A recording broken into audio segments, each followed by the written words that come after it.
professora Belua Mafessoni é mestra em Direito Processual Civil pela Universidade Federal de Minas Gerais, pós-graduada pela Master of Laws em Direito Empresarial pela Fundação Getúlio Vargas, graduada em Direito pela Universidade Federal de Ouro Preto, membro do Instituto de Direito Processual IDEPRO, advogada e professora. Professora Belua, da mesma maneira, a senhora tem 20 minutos para as suas exposições e, mais uma vez, muito obrigado pela presença. Primeiramente, boa tarde a todos e todas. Queria agradecer ao Alan pela generosa apresentação e já pela introdução, né, do tema que foi feita de maneira brilhante. Queria agradecer também ao Dr. Bernardo Câmara, à doutora Fernanda Alvim, ao Dr. Guilherme Lage, né, ao professor Gerli Nunes, que não só me dirigiram o convite para poder falar nesse evento grandioso, né, que a OAB tem organizado, como também, recentemente, me direcionaram o convite de nomeação como membro da Comissão de Processo Civil da OAB, e com grande prazer que eu recebi essa notícia e agradeço praticamente pessoalmente hoje, né, do jeito que é possível. Queria agradecer também pela Camila Souza, né, que está nos dando apoio nas gravações aqui, e dizer que é uma satisfação imensa, né, estar participando e palestrando de um evento do qual eu sempre participei como ouvinte, e que também me incentivou a trilhar a carreira acadêmica, né, eu estive naquelas cadeiras várias e várias vezes, ouvindo os palestrantes, e com certeza isso teve um papel fundamental na minha formação. E, além de tudo, é uma honra e uma imensa responsabilidade, né, falar depois do professor Cabral e depois do professor Guilherme Lage, eu que estou aqui como iniciante, me deixaram nessa incumbência. Pois bem, o tema que me coube, como a Alan já adiantou, é o tema das convenções processuais probatórias. Foi o tema que eu tratei, de certa forma, no meu mestrado, na UFMG. No mestrado, eu trabalhei um pouco sobre os poderes instrutórios do juiz, isso é objeto do meu livro também, eu vou falar um pouquinho no final.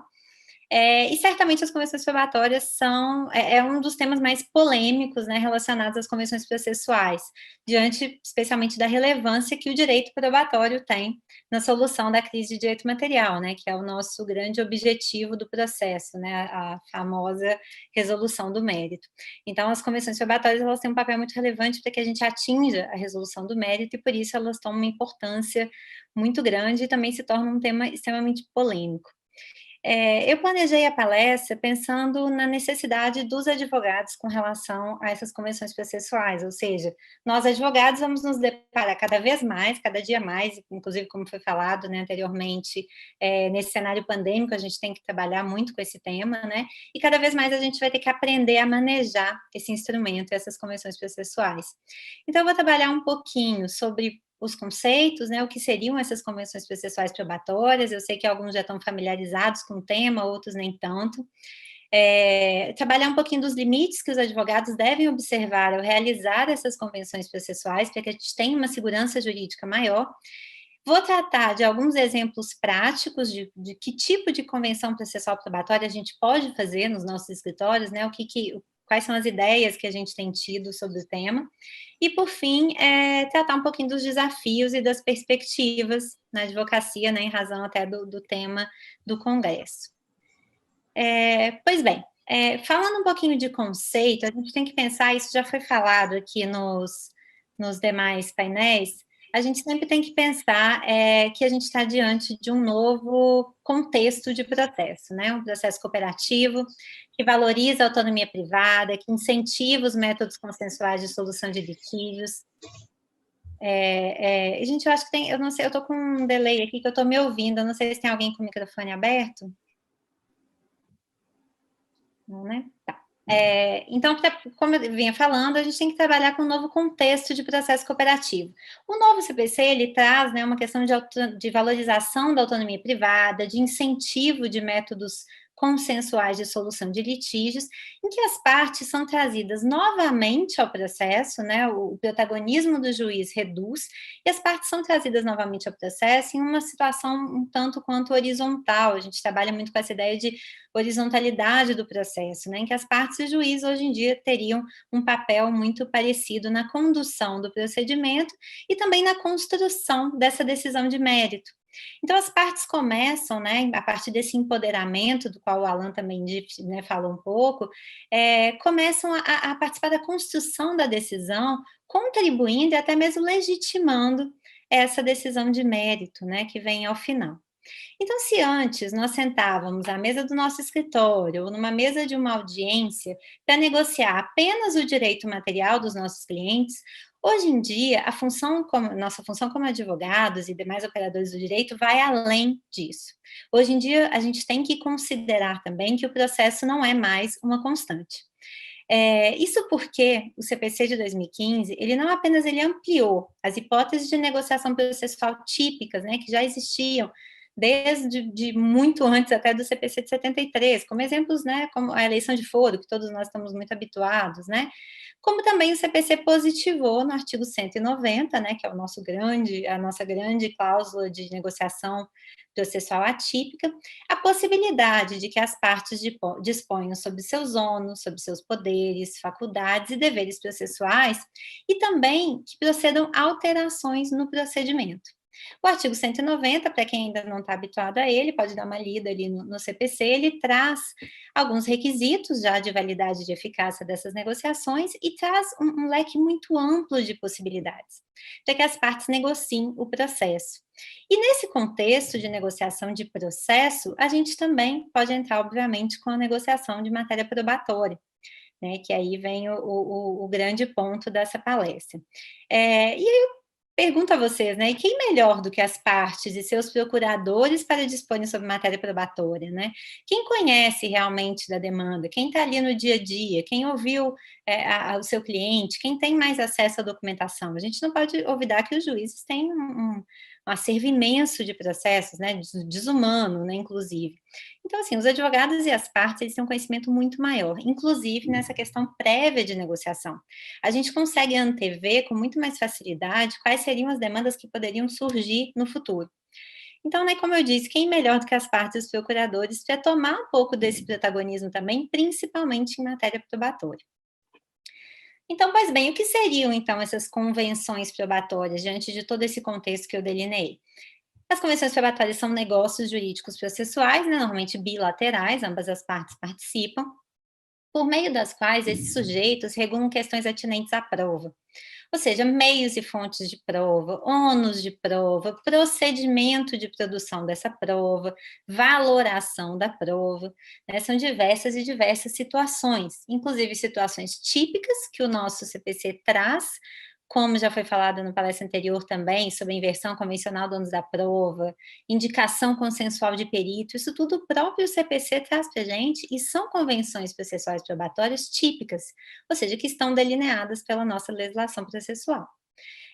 Além disso, nós temos, né, como eu falei, o artigo 190, que traz um leque imenso para a imaginação, né, dos advogados, dos sujeitos processuais, possibilitando a elaboração de convenções processuais atípicas, ou seja, que decorrem realmente aí da nossa capacidade de elaborar essas ideias e de perceber o que seria necessário naquele caso concreto.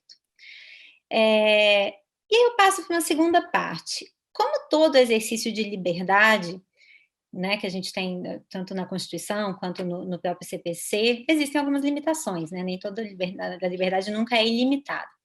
Então, o que o advogado deve observar para realizar essas convenções processuais? Quais são os requisitos de validade e de eficácia, né, dessas convenções? Primeiro ponto que a gente tem que pensar é que os requisitos de validade e eficácia, eles são multidisciplinares. Ou seja, a gente não extrai eles nem só do CPC, nem só do Código Civil, nem da legislação esparsa, a gente extrai os requisitos de validade e eficácia de vários e vários lugares, inclusive da doutrina. A doutrina traça alguns requisitos de validade que a lei não traz. E sobre isso, pessoal, existem diversos já trabalhos, né, sobre esse tema de limites aos negócios processuais, existem diversos artigos. É um tema que já foi mais explorado pela doutrina, né, nesses últimos anos. Então, vocês vão encontrar bastante material sobre limites aos negócios processuais. Eu vou dar uma breve pincelada para que vocês tenham uma noção do que é necessário, né, que vocês observem ao entabular uma convenção processual. Os primeiros requisitos que a gente deve observar, eles estão traçados pelo Código Civil, que são requisitos gerais de convencionalidade, né, de contratos normais que a gente costuma fazer, negócios jurídicos, direito material, inclusive. E eles estão basicamente delineados no artigo 104 e no artigo 166 do Código Civil, que trata sobre a capacidade dos contratantes, que trata sobre a licitude do objeto, a possibilidade, né, de determinação desse objeto, a observância da forma prescrita e não defesa em lei e também da boa-fé. Esses são nortes que a gente tem que ter em mente sempre quando a gente vai entabular qualquer negócio jurídico, e obviamente eles são aplicáveis às convenções processuais e às convenções processuais probatórias, né, em decorrência disso. Além desses requisitos trazidos pelo Código Civil no 104 e no 166, nós temos também o próprio artigo 190 traçando algumas balizas para a gente, né? O artigo 190 fala que para que haja negociação processual, ele trata da negociação atípica. O processo deve versar sobre direitos que admitam autocomposição. Isso é muito relevante, é um limite muito relevante. A gente sempre tem que verificar se o direito litigioso, o direito material admite a autocomposição para que a gente possa realizar convenções probatórias. As partes devem ser capazes, como o Código Civil já nos adianta, mas aqui a gente trabalha também com a noção de capacidade processual. Não pode haver nulidade ou inserção abusiva em contrato de adesão, também é um requisito que a gente tem que observar, né? É possível negociar processualmente em contrato de adesão? Sim, desde que a inserção não seja abusiva. E também o próprio 190 nos traz também o requisito de que nenhuma das partes pode estar em situação de manifesta vulnerabilidade. É a famosa paridade de armas, né? A gente tem que considerar que uma negociação é válida, as partes têm que estar pelo menos né, a gente tem que verificar pelo menos a paridade de armas para que não haja abusividade nessa contratação. A doutrina traz também alguns outros requisitos, como, por exemplo, a gente não poderia negociar sobre matérias que são reserva de lei, né? Competência absoluta, não seria possível a gente negociar. São situações em que a própria lei processual toma para si, né, como matérias de reserva de lei. A gente não pode causar custos extremos a terceiros ou ao próprio judiciário, né? Isso também deve ser observado. E a gente deve também considerar, obviamente, todos aqueles termos. Precisa de homologação, algumas negociações precisam de homologação, seja porque a lei assim o diz, seja porque as partes assim o convencionaram. Então, esses são é um panorama, uma pincelada muito rápida de alguns requisitos gerais. Além disso, eu trabalho também com alguns requisitos específicos relacionados às convenções probatórias. Por quê? Como eu disse, a prova ela tem, né, uma importância muito relevante ao deslinde né, da solução do direito material. Então, o que eu entendo de maneira bem básica, né, que as partes não podem dificultar o debate de forma a limitar direitos indisponíveis. Isso porque a legislação fala que as convenções processuais podem ser utilizadas em demandas que admitam autocomposição.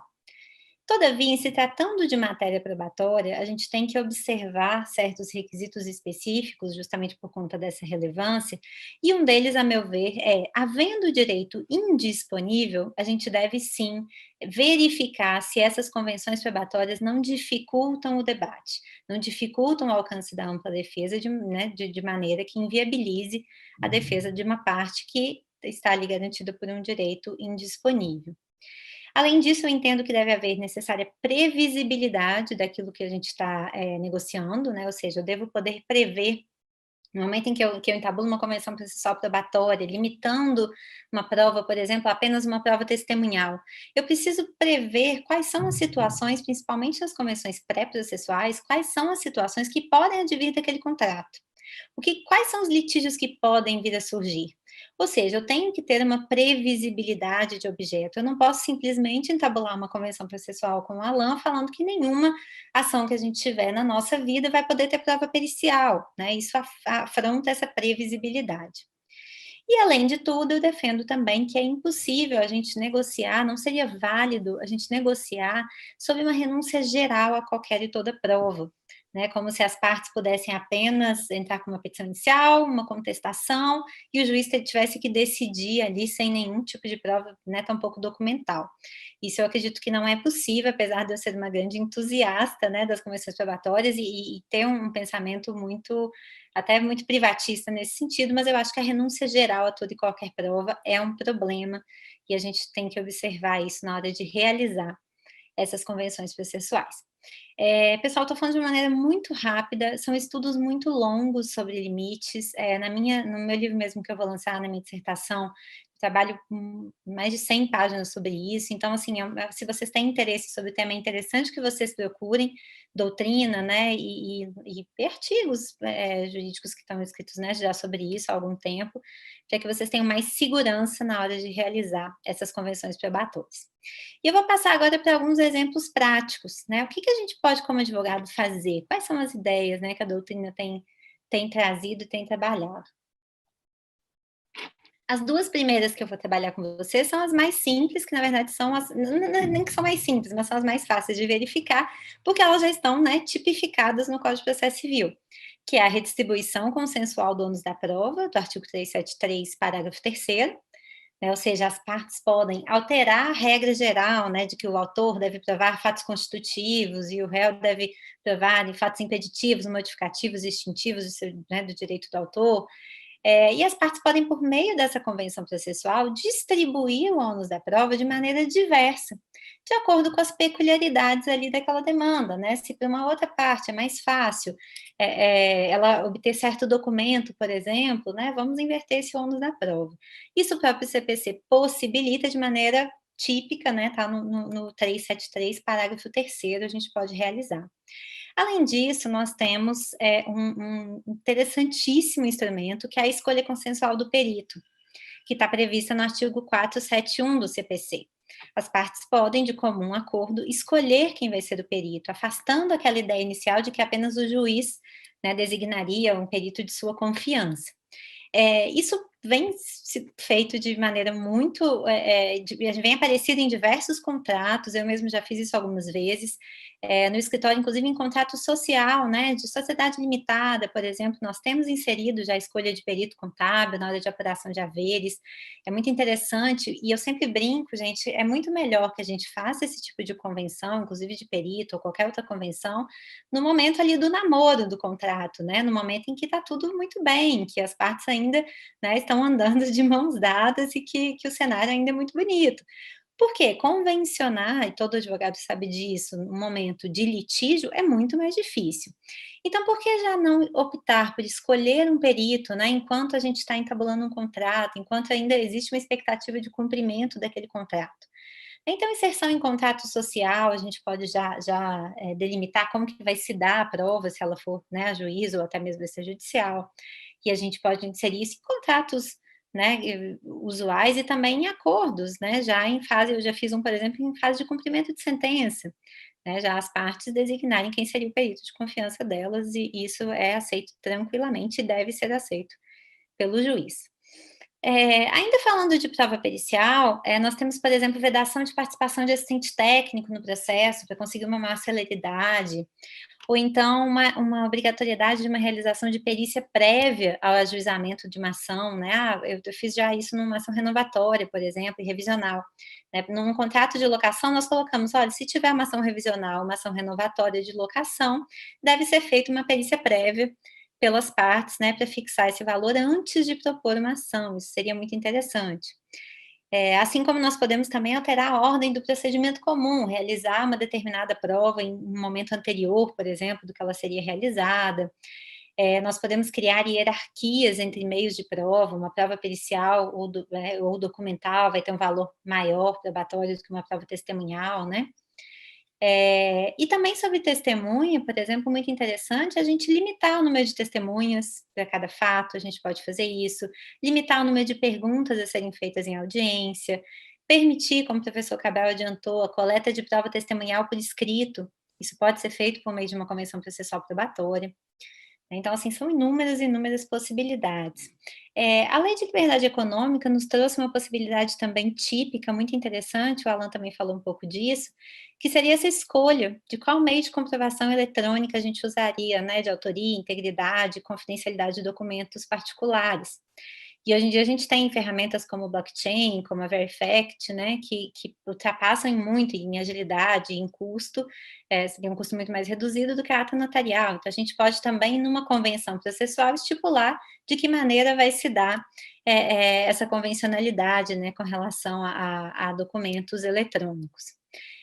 Além disso, mais um exemplo de prova documental que é muito interessante, o Fred Dia até brinca que seria o famoso pacto anti-baixaria, que seria em relações de família, a gente proibir o uso de provas vexatórias, né, de provas que possam expor as partes, fotografias, conversas, né, mensagens eletrônicas, proibir isso, arbitrar uma multa para esse tipo de prova, que na verdade não traz nenhum, né, nenhum benefício para as partes no processo. Seria esse pacto anti-baixaria, seria muito interessante. Eu estou caminhando para o final, em razão do tempo.